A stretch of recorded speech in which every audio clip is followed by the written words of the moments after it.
He really doesn't care what you call him, as long as you don't call him late for barbecue.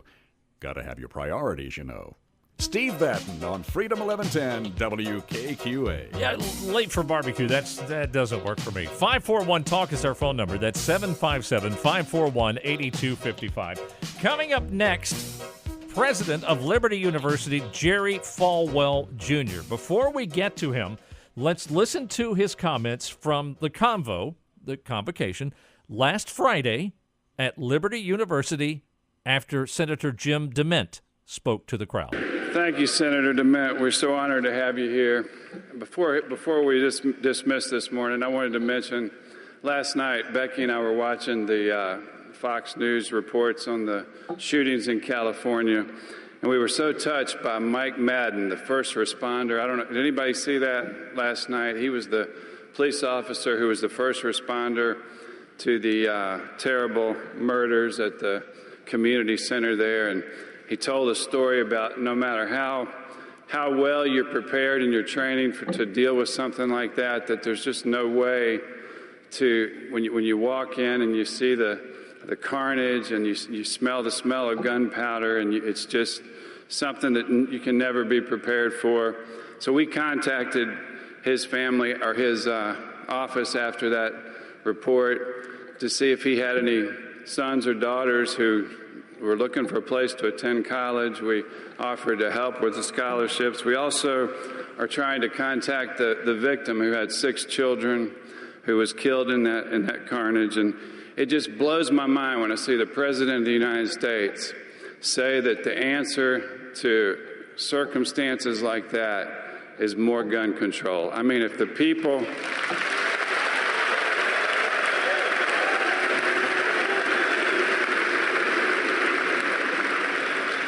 If some of those people in that community center had what I've got in my back pocket right now,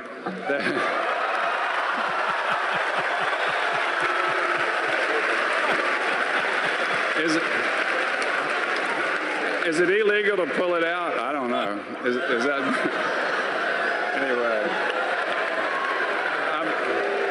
I've always thought if more good people had concealed carry permits, then we could end those Muslims before they walk in and kill it. So I just wanted to take this opportunity to encourage all of you to get your permit. We offer a free course, and let's teach them a lesson if they ever show up here. So.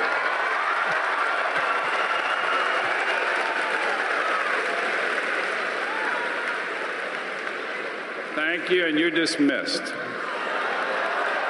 President of Liberty University, Jerry Falwell Jr., from last Friday's convocation at Liberty.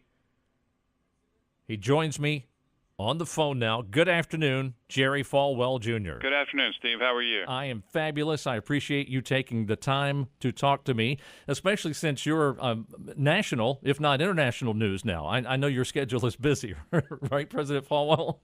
It was a surprise. I didn't expect a simple comment encouraging students to get their concealed carry permits would garner so much attention, but it certainly did. Now, I got to tell you, I'm with you, first of all. I'm surprised that this was news. Now, this was a regular convo. You had Senator Jim DeMint there, as I understand it, and you were just wrapping up, kind of dismissing everybody after Senator DeMint spoke. Is that correct? That's correct. Yep. So he finished about 10 minutes early, and so there was some time to fill. I got you. So now, just so you know, I got a call right after convo, and my daughter said, "Did you hear what Jerry said?" And I guess all the students here just call you Jerry, or refer to you. And matter of fact, she told me a story about at convo. For a while there, when you come on, the students kind of go, "Jerry, Jerry," and at some point you thought that they were unhappy, but that's just their cheer for you. They love you there at Liberty. Yeah, your daughter told you correctly. That's exactly, they still do that. Okay, that's cool. So she called me and she said, "Did you hear what he said at Convo?" And I'm like, no, I don't get to watch Convo every night, so tell me. She told me about it, and she was excited because she wants to take that concealed carry course when she turns 21. And Wonderful. I just don't understand why there are people whose heads explode when someone like you stands on a stage and says, we have a Second Amendment in this country, and I encourage you to take advantage of that. Well, it just seems like common sense to me. It's the main part of my comments, how my wife was touched by the comments of the first responder. Yes. How, what he saw when he walked in the room, and how that inspired us to contact him and see if he had any children that might need some help attending college. And then we've followed up with all the victims who have children and have made contact with one of them, and we're still trying to contact the others. And the one we did contact was so grateful for the offer of assistance, and that they burst into tears. But we that was the main gist of my comment. Right. I just don't understand why our president would call for more gun control to deal with a problem like this.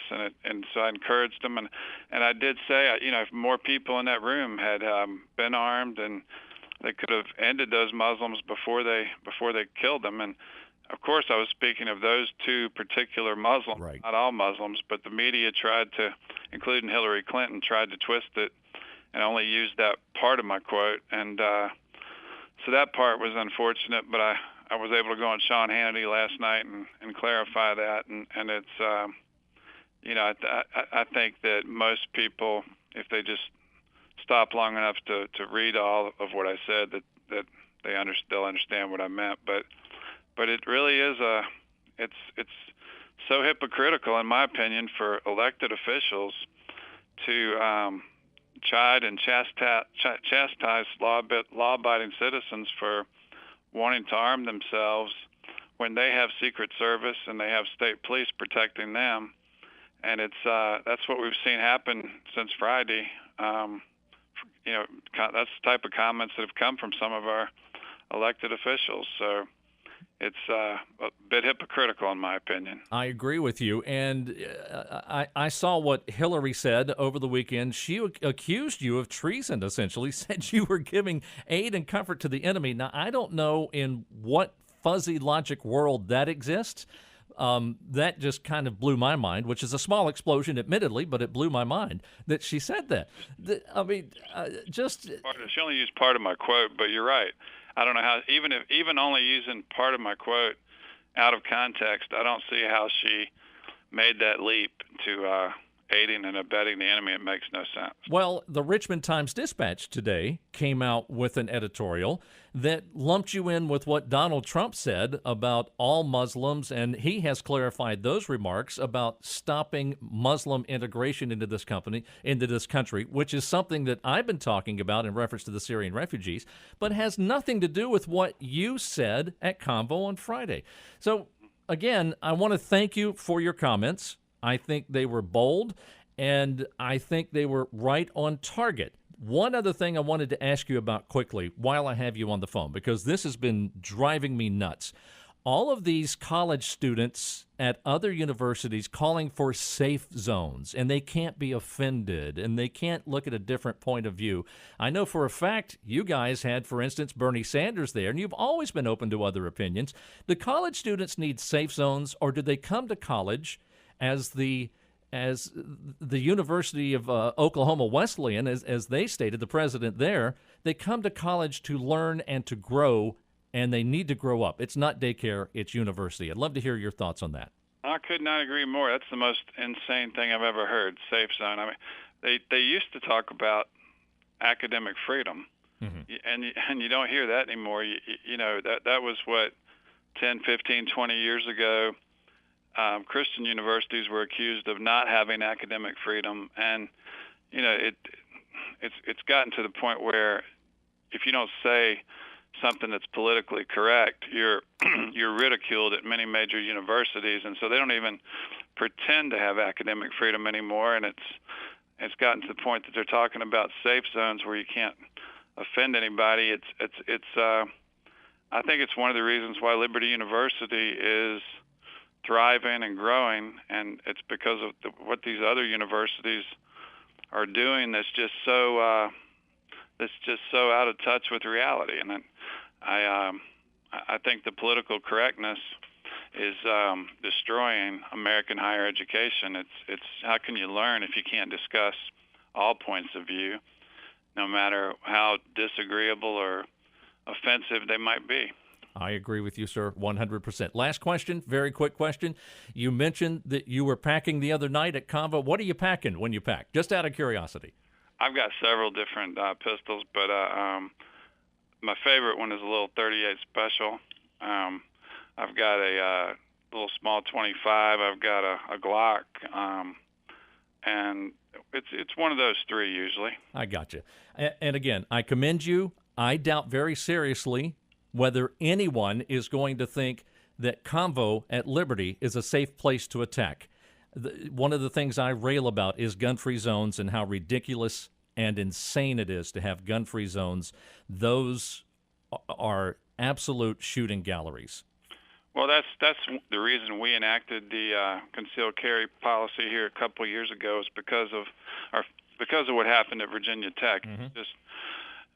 Just students in a classroom with no way to protect themselves. They were just it was like lambs to the slaughter. It was I just wanted to make sure that at Liberty University, at least our students, our policy, there's no way any policy can stop all attacks, but at least our students will have the option to protect themselves. And that's the reason we enacted the policy. And the policy was, and what happened at Virginia Tech was not Islamic terrorism. It was just a lone shooter. Mental illness, right? Which is the other thing we don't talk about what we should talk about when these things happen. President Jerry Falwell Jr., thank you for talking to me today, and thanks for creating a safe zone, a truly safe zone there at Liberty University, not this faux safe zone that other colleges have talked about. Well, thank you so much for having me on your program, and it was an honor.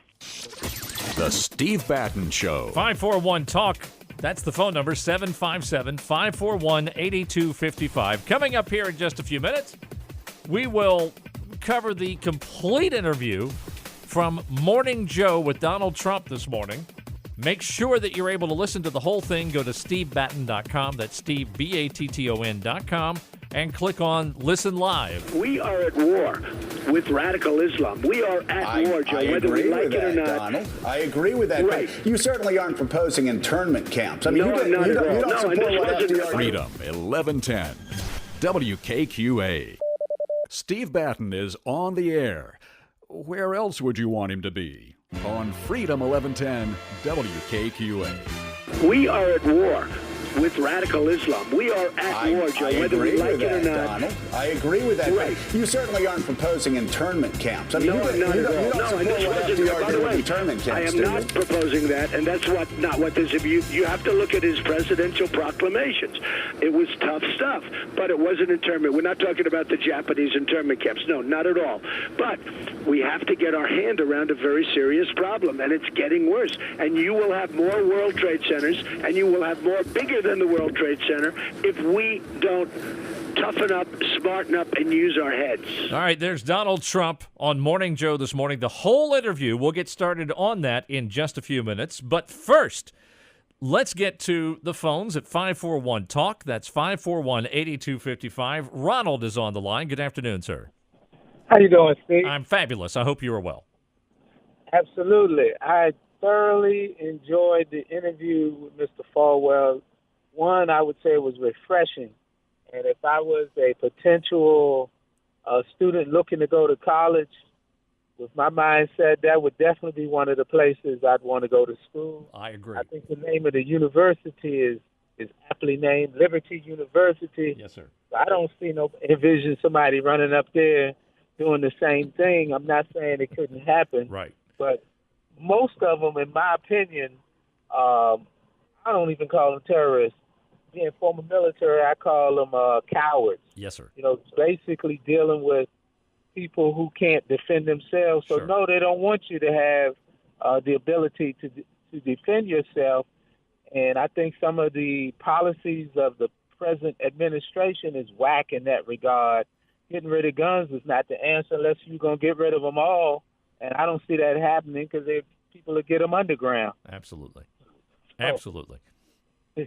I thoroughly enjoyed it. I liked his bold stand, and we need more people to be bold to really stand for what they believe, especially in these trying times. I agree with you, Ronald. That's been part of the problem with the PC culture that we've been under for so many years, is that people are afraid to stand up and go, no, wait a minute, that's not right, because they'll get demeaned by those who are politically correct and want to make themselves out to be smarter and better than the rest of us. And it's time that this politically correct stuff just stopped. Enough. Yeah, and especially, just because a person is a Christian, that don't mean you could just run over them like a steamroller. Come on, man. That's correct. I like what you said earlier, too, about turning the other cheek. That don't mean that doesn't apply. But again, like you said, if somebody come into your home, I'm not thinking about turning the other cheek. I might think about helping them afterwards. But in the interim, it's defend your family. That's your responsibility. I learned that in the military. I had to come to that conclusion. Somebody tried to come on that ship I was on. Hey, they was going to get taken out. Right. And there's no hesitation, right? I mean, if it's you or me, it's going to be you that gets taken out. And sometimes it wasn't even just me or them. It was other people. Sure. Being on an aircraft carrier, you're responsible for a whole lot of other people other than yourself. That's correct. And so that's the bottom line. It's about standing for what you believe in, and it's not wrong to do so. So some people think just because you're a Christian that they can just do anything, and it don't work that way. Well, and I think that's part of what these terrorists, or whatever you want to call them, jihadists, whatever, that's part of what they rely on. And the other thing, and you touched on this, the whole idea of gun-free zones, Ronald, is exactly what these cowards prey on. Is the whole idea of there are a whole room full or a whole area full of defenseless people that they can now go in and pick off, like at that theater in Paris a few weeks ago at the Bataclan, where they just stood there and shot them at random at will. What a sad, sad event that was. He wanted to be jihadists. They would have all been taken out during any one of these wars instead of running like cockroaches. That's right. I'm sorry. Yes, sir. All right, Ronald, thank you for your call, and thank you for listening. I certainly appreciate you. Okay, bye. Thanks very much. 541-TALK is the phone number. That's 757-541-8255. You're welcome to join in the conversation anytime. As a matter of fact, that line is actually open 24 hours a day. Now, I'm not going to answer it other than 3 to 6, but you can feel free to leave a comment if the mood strikes you. Don sent me a message here on Facebook, which you can do also, Steve Batton Show on Facebook. Here's what he said. I made a Facebook post in support of the comments that Falwell made. A Christian friend of mine replied thusly with outrage. I believe they had no understanding of the context of his comments. But here they are. Here's what the guy posted. For me, the problem is the crass way in which he addressed such a subject. Laughter and hooting and hollering. It's a sobering thought to take a life, not a good old boy right. If you saw video of a mosque leader saying the same words to 14,000 young people to hoots and hollers and laughter, your response would be quite different. Therein lies the problem with Jerry Jr.'s words for me. And do I honestly want my kid on a campus where thousands of 21-year-old college kids are armed? I'm not really sure I do. So let me respond to this friend of Don's post very quickly. 2 main points here. First of all, if there were a leader in a mosque saying these words to 14,000 young people, let's just turn the tables here. Let's say that radical Christians were going around randomly killing people, and the leader, if the tables were turned, I'd have no problem with the leader of a mosque saying, defend yourselves in case someone wants to come in here. This is no longer a gun-free zone. That's what I heard. This is not a gun-free. You heard President Falwell, you heard Jerry Jr. talking about the fact that they made this decision after the tragedy at Virginia Tech. That his school, his students, his people would have the opportunity to defend themselves. Which brings me to the second point. I honestly don't want my kid on a campus where thousands of 21-year-old college kids are armed. Then don't go to that school, sir. I opt for a school like that, given the opportunity. As a matter of fact, I told my daughter she turns 21 on June 6th. On June 7th, she better be in that course. Now, I don't mean literally that day. And she wants to be in that course because she wants the opportunity, if the need should arise, to be able to defend herself. And I applaud her for that. Yeah, I'm okay with a bunch of 21-year-olds who have gone through the concealed carry weapon permit process, the training, and have a respect for what they're carrying. I absolutely have no problem whatsoever with them doing so and exercising that Second Amendment right. Not at all. No problem. That's right. Randy just wrote me a note. Soldiers are 21-year-olds. So what are you even talking about, sir? Steve Batton. I just don't understand why our president would call for more gun control to deal with a problem like this. And so I encouraged him, and I did say, if more people in that room had been armed, and they could have ended those Muslims before they killed them. And now, are we clear on what he said and why he said it? I hope you got that. Freedom 1110, WKQA.